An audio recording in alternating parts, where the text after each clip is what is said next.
AI literacy is the most important thing that any human being on the planet can learn right now. There isn't an industry that AI will not disrupt. And so if you are serving people and you want people to be able to find you, you need to understand how these AI tools work.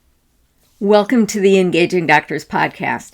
If you are a financial advisor interested in working with more doctor clients, you are in the right place. And if you have questions about how you can use AI to grow your business, you're in for a real treat. Today, I'd like to share an interview I had with Lisa Larter.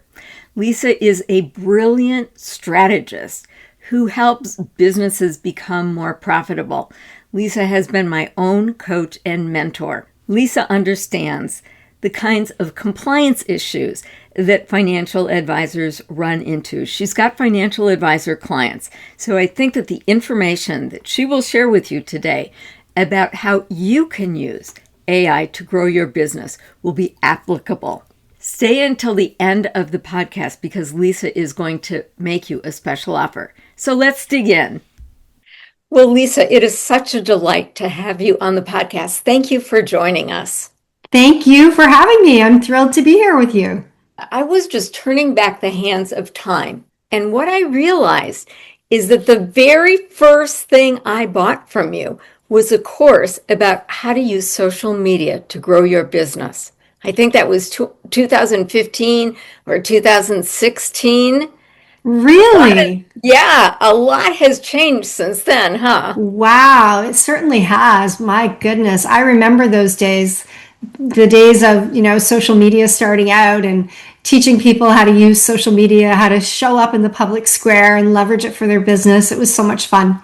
Today, you're helping people use AI to grow their business and profits, right? Yes. So if you look at changes that have been made, how would you compare what's going on with AI to say what happened with social media?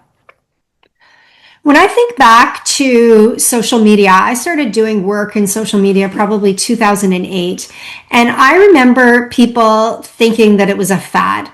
And it took a lot of years for Facebook to get to 1 billion users, 1 billion, daily active users.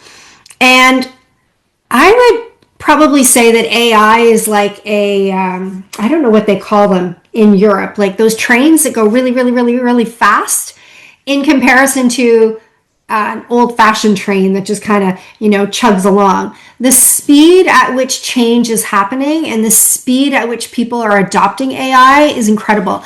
ChatGPT came out, if my memory serves me correctly, it was December of 2022.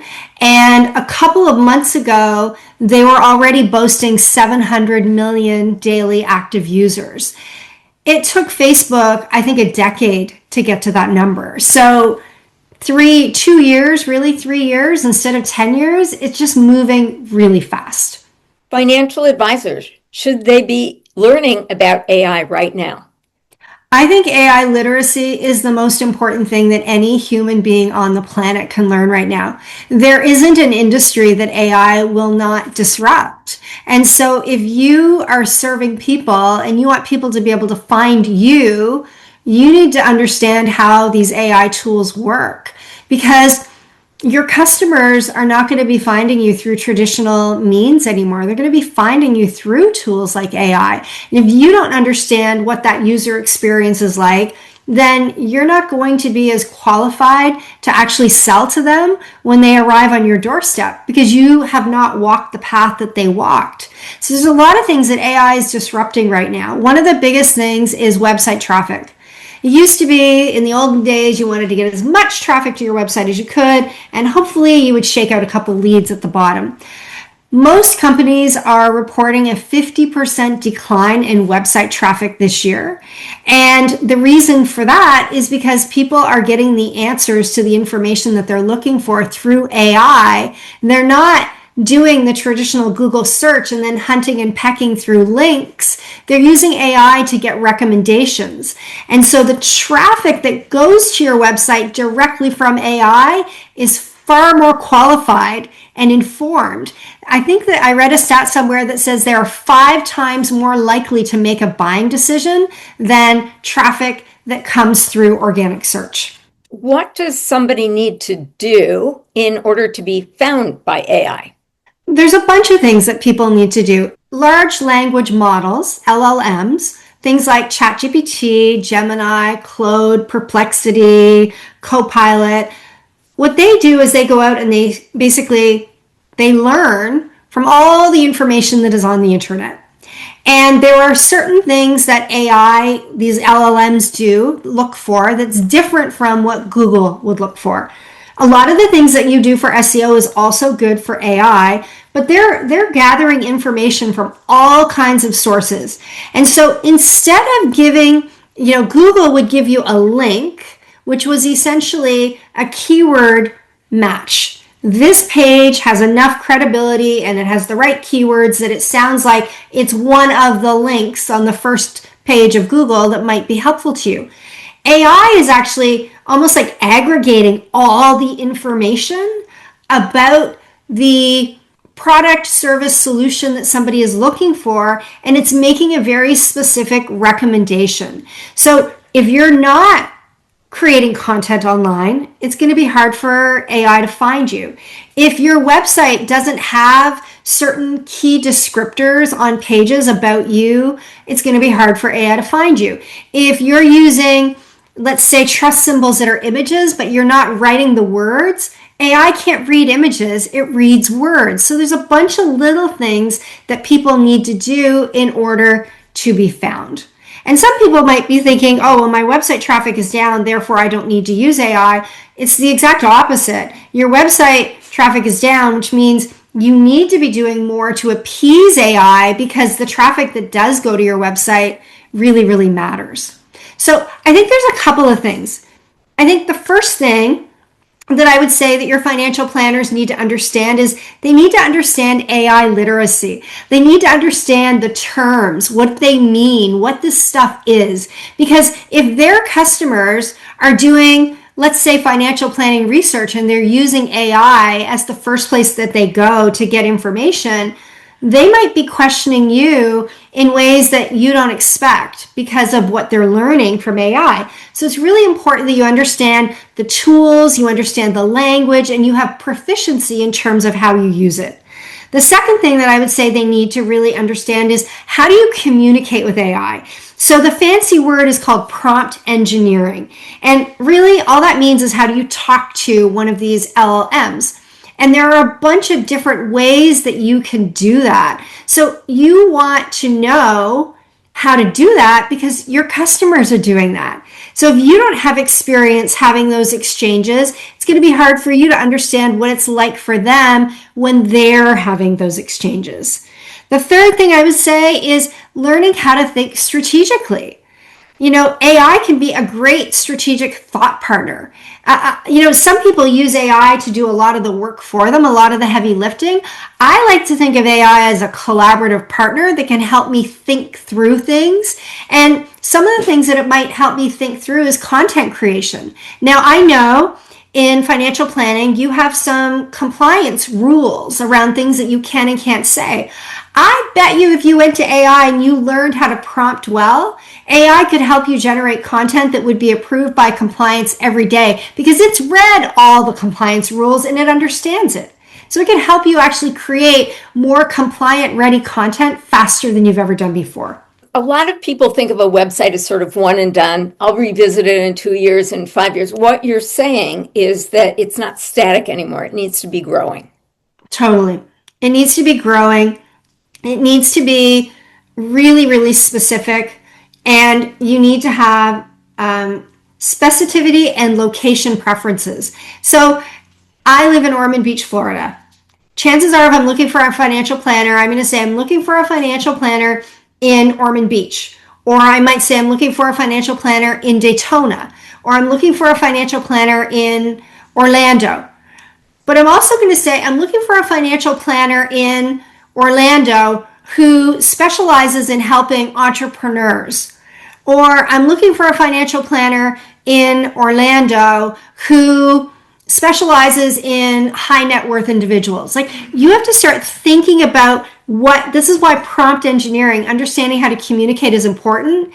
Because when you start understanding the questions that your potential next customer is asking, then you can be the author that writes the materials to answer that question. And now you become the financial planner that AI recommends.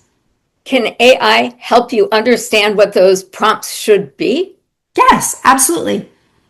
Absolutely. One of the things that you can do is ask AI how to write better prompts. It's like I run a course called AI Driven Marketing Made Easy. You've gone through that program. And one of the things that I teach people is a series of different frameworks for using different types of prompts. And in all of them, you can always ask AI, how could I write this prompt better? And it will help you. I just want to say, Lisa, your course is blowing me away. The amount Thank of you. content that you're teaching me and opening my eyes about how I look at my business, you've transformed that. So thank you. You're welcome. It's fun. It's a great course. I'm glad you're there. It's definitely a lot of information, but I think the way we deliver it, every couple of weeks gives people enough time to actually learn and apply the learning.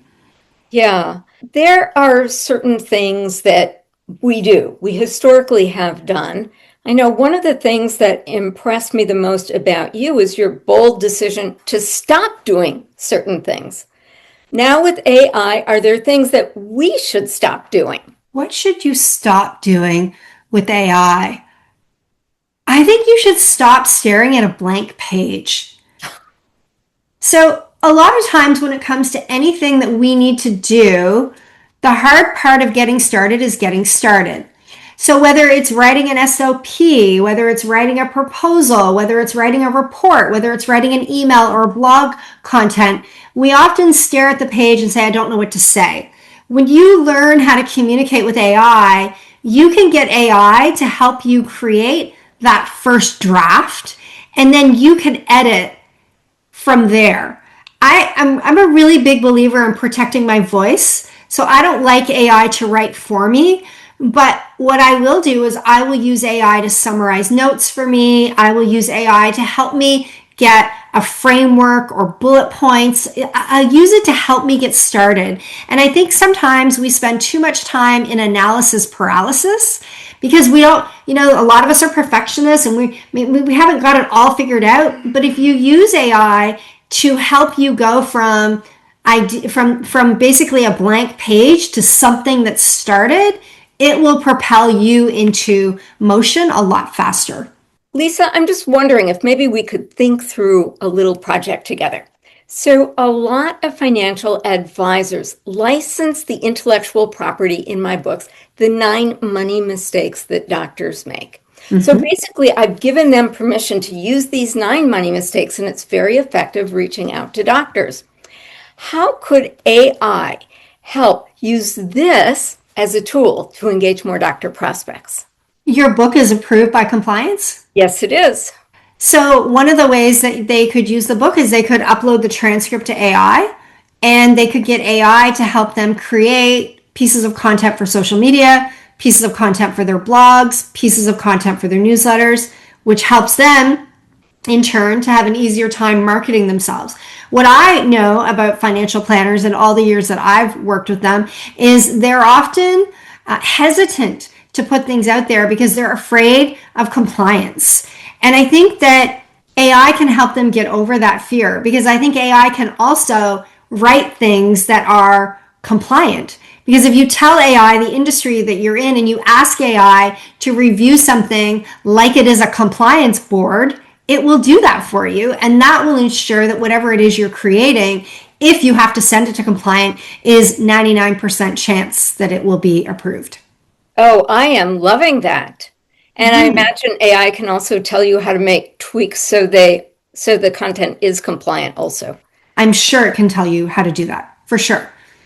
Yeah, for those financial advisors listening, I just want to reinforce here the power of stories. So let's say you take one of the 9 money mistakes and you tell a story around it about a doctor who's made a mistake and how correcting that mistake has led to a different kind of outcome. There are so many more possibilities with this kind of technology. Yeah, and I think AI can also help you think about, I don't know, maybe they could use AI not just for writing content, but even just for content ideas or for podcast ideas or to find places where they could be interviewed on a podcast. It's endless the things that you can do once you understand how to use the tool. But that's why starting out with literacy and understanding how to communicate is such an important part of this, because as human beings, sometimes we struggle to communicate clearly with other human beings. It's not always natural for us to communicate in the most clear way. So learning how to communicate with artificial intelligence is no different than learning how to sharpen your communication skills for when you're interfacing with clients or employees or outside partners and vendors and things like that. It's an important skill to have as we move into 2026. Now, Lisa, what are some of the biggest mistakes people make with AI? One, they treat it like Google. So they don't think strategically about how they use it. So they're treating it like Google. So if you put garbage in, you're going to get garbage out. Two, they're too quick to post the first answer they get. So I've seen people take information from AI and not review it carefully and put it out on the internet, and it can be flawed because AI can hallucinate. So you are still the subject matter expert, which means you need to review the information carefully and you need to double check things to make sure that it is good before you put it out there. And then three, the biggest mistake is they don't iterate. So they use AI once, they don't really understand how to prompt, they don't get a really good response, and because they don't know how to prompt originally and they don't know how to iterate, they walk away and go, well, the tool doesn't work. If you hired an employee and you asked them to do something and the first time they did it wrong, you wouldn't fire them. You would spend a bit more time with them and re-explain what it was that you needed to ensure that they could perform at the highest level. People abandon AI without taking the time to learn how to iterate so that the tool works better for them.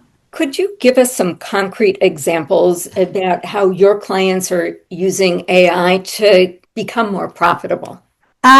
Well, I had a client that told me from the program that I teach that she used AI to help her with one of her proposals, and she landed a $40,000 deal. And she said AI was super helpful in terms of helping her get that information documented and out there. That's one example that I have. I know personally, I use AI to analyze my lead conversations. And I can use it to get a sentiment score. I can use it to help me summarize my notes for follow-up so that I can put together, and I can use it to help me put together proposals based on the conversations that I've had. And I've even used it to give me feedback on my sales ability. What could I have done differently to have a better chance of closing that sale? It's allowed me to do things in a much more rapid amount of time. Another thing that I'll say to you is my executive assistant gave me her notice the end of October. And on our team call today, my manager said to me, it's been 30 days since she left and we're doing great. Because our entire team was basically able to absorb the additional work that she was doing without creating friction or stress for them because they're able to get more done faster by using AI. I also have another client that we've spent quite a bit of time working with on AI-driven search. So we did an audit on his website and we've been optimizing pages, one page a month, and he's getting leads from ChatGPT already. Amazing.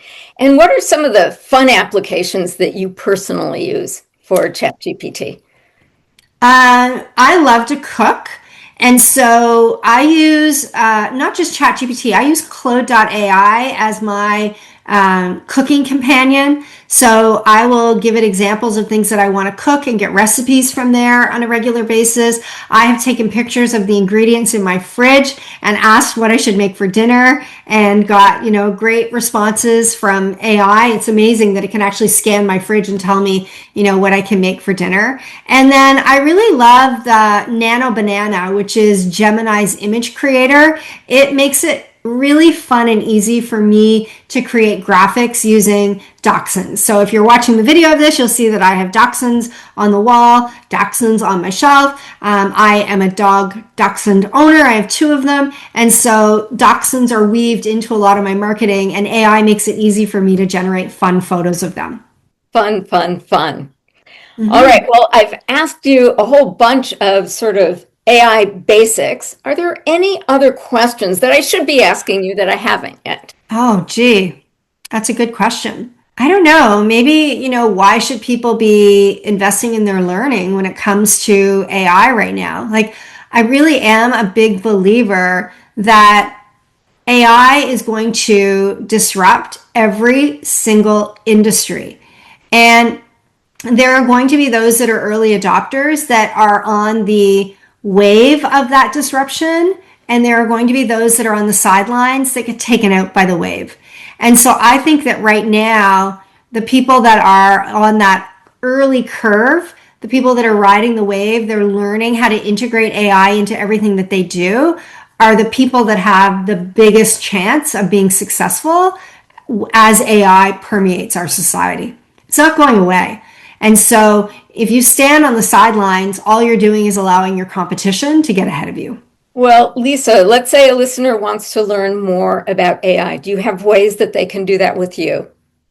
Absolutely. I have an upcoming 4 hour intensive, and I'm happy to give you the link if you want to share it with your audience. People can register for this intensive, and I'm going to cover all kinds of stuff related to AI during that 4 hour session on December 18th. If you are someone that has not really dipped your toe into AI, this will be a really, really great learning session for you. And if you're someone who has done a little bit with AI, but maybe not as much as you'd like, this will be another great way for you to actually reposition and think about what you need to do in 2026. Perfect. And I will leave a link in the show notes below. Well, Lisa, thank you so much for your time, for your wisdom. I am grateful, and I know my listeners are too. Thank you so much for having me. It's been fun. I appreciate you sharing what I do about AI and marketing with your community.